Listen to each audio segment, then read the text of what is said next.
Hi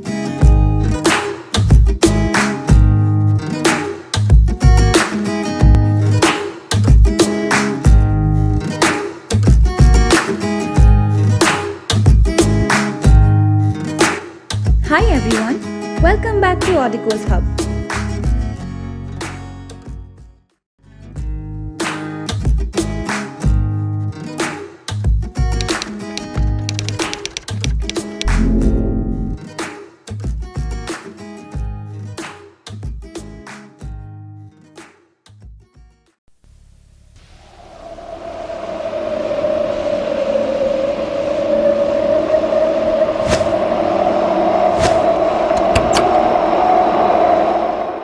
Today's session is all about COVID 19. Now, a quick disclaimer before we begin with this session is that this series is only for educational purposes.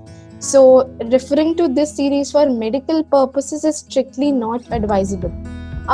This series we'll be learning about COVID 19. What is COVID 19? How it functions at the molecular level and the immune response that is elicited. We learn about what are the potential inhibitors of this virus and the breakthroughs in vaccine research. And finally, about the prevention of infection and the conclusion.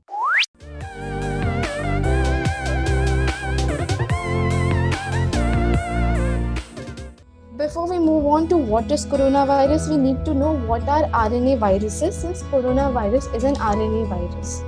Now, RNA viruses are of two types, single-stranded RNA virus and double-stranded RNA virus. Single-stranded RNA viruses are further divided into two types, positive sense and negative sense.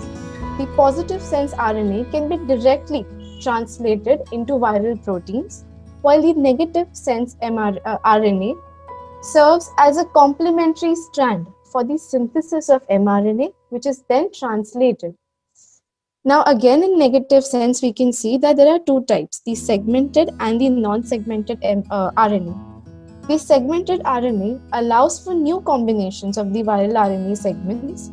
However, the non-segmented RNA is basically a continuous nucleic acid genome. Under these different categories, we can see the different types of viruses, their families, and each individual virus. Now, our SARS-CoV, which is the coronavirus, the MERS, the SARS, all fall under the nidovirus category. Moving on, we'll come specifically to the topic of coronaviruses. Now, the most oldest ancestor to coronaviruses dates back to the 9th century BC, as old as that. And there are four types of coronaviruses that exist in our environment: the beta coronavirus, the delta coronavirus, the gamma coronavirus, and the alpha coronavirus. Now, the current COVID-19 pandemic is caused because of the SARS-CoV-2. COVID-19 has been ravaging our world since a year now. COVID-19 coronavirus is 95% similar to the SARS virus. Now, SARS stands for Severe Acute Respiratory Syndrome, and hence CoV-2 is also widely known as the SARS-CoV-2. Originating in Wuhan, this virus has traveled all across the globe and finally entered into all our lives. Now we'll dive into the basics of coronavirus, what it is like, what it looks like, its components. So the coronavirus, they're a family of enveloped viruses that have a positive sense RNA genome, referring to the types of RNA viruses that we already read about. Now, the genome of coronavirus is unsegmented, that is, it has one full, complete genome.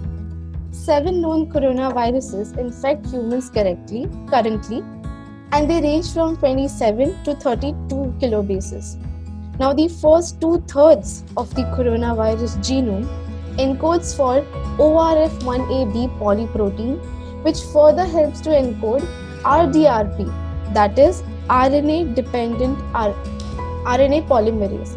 Now, this RDRP is actually extremely crucial for the translation of the viral proteins. The four main structural proteins are the spike protein, envelope protein, membrane glycoprotein, and the nucleocapsid. The spike protein consists of two domains, S1 and S2. S1 facilitates receptor binding, while S2 facilitates membrane fusion. Now moving on, this current coronavirus pandemic started in 2019, but the coronaviruses have caused two epidemics in the past. The first is the SARS-CoV outbreak of November 2002. It started in China and the virus passed from bats through civets and finally to humans. Now, in just 8 months, there were 8,000 reported cases. The virus showed a high mortality rate of 9.6%. However, the epidemic ended immediately in June 2003 and no cases have been reported since June 2004. The next epidemic is the MERS-CoV epidemic. It marked its beginning in June 2012. It started in Saudi Arabia. A second epidemic occurred in 2015. Now MERS stands for Middle Eastern Respiratory Syndrome. MERS infected only 2,000 people but had a whopping mortality rate of 35%. However, when you see, it's because of this limited human-to-human transmission of the virus, fewer deaths and fewer cases were registered. This outbreak completely ceased after a certain amount of 2 years. And the current pandemic that we're experiencing, there are 46.6 million cases still counting every single day, 1.3 million deaths and still counting. There is a high human-to-human transmission. Moving on, what we need to know is that a second wave of this virus has actually begun in certain parts of the world. It's expected that India might experience its second wave really soon. It's honestly in our hands to shape the magnitude of this second wave. Now let's move on to the symptoms. We have heard a lot, we've watched a lot of news about the symptoms. So the basic symptoms are high fever, a general feeling of malaise, tiredness, uneasiness, and most importantly, dry cough that is not accompanied by mucus formation. Now, the spread of this disease. There are two ways it can spread and two ways it can infect us. First is from people and second is from surfaces. Human-to-human transmission is known to happen via the aerosols. Now, the aerosol droplets are really small.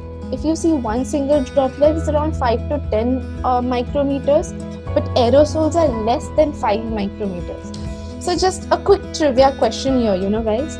Do you really think that a 6 feet distance helps to prevent the transmission of COVID-19? A quick answer from you. Yes or no?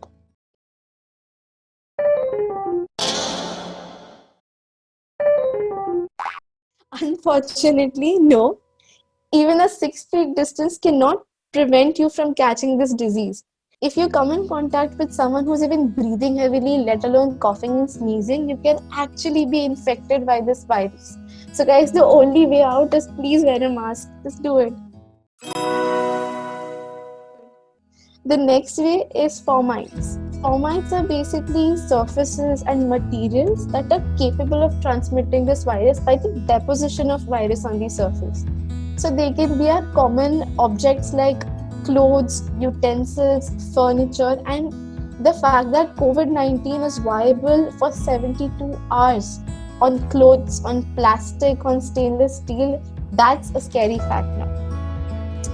The next and the most important part is that COVID-19 infected people show these common symptoms like tiredness, high fever, dry cough, and difficulty in breathing.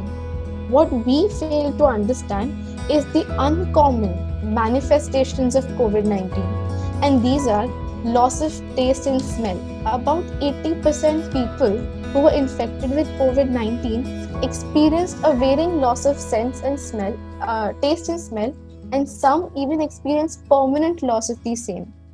The second is pneumonia. It is observed specifically in both lungs, so that is how we distinguish pneumonia of different types. In COVID, we can see pneumonia in both the lungs of patients. So if you really feel there is a possibility, check out for dizziness and rapid breathing in patients. Now, pneumonia is basically caused when the cells of the alveolar lining die and they start clogging the alveolus. What this results in is the lack of transport and transfer of oxygen from the endothelium, from the blood vessels to the alveolus. The third scary manifestation and the most important manifestation is the pulmonary embolus and thrombosis.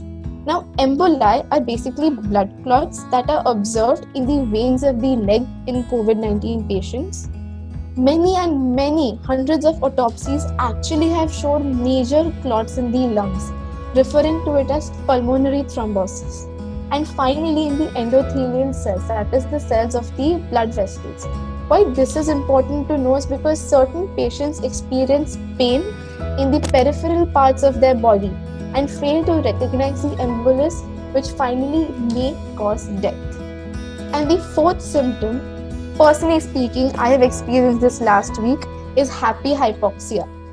It's that your blood oxygen saturation level drops to a whopping 90. So even at 90, I was functioning all right, we functioned well, but what we don't understand that this has an extremely detrimental effect on our body. Finally, there's enough of scaring, enough of symptoms, enough of everything.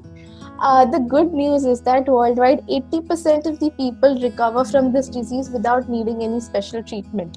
So we can all stay safe about it, but we don't need to worry about it. Thank you so much.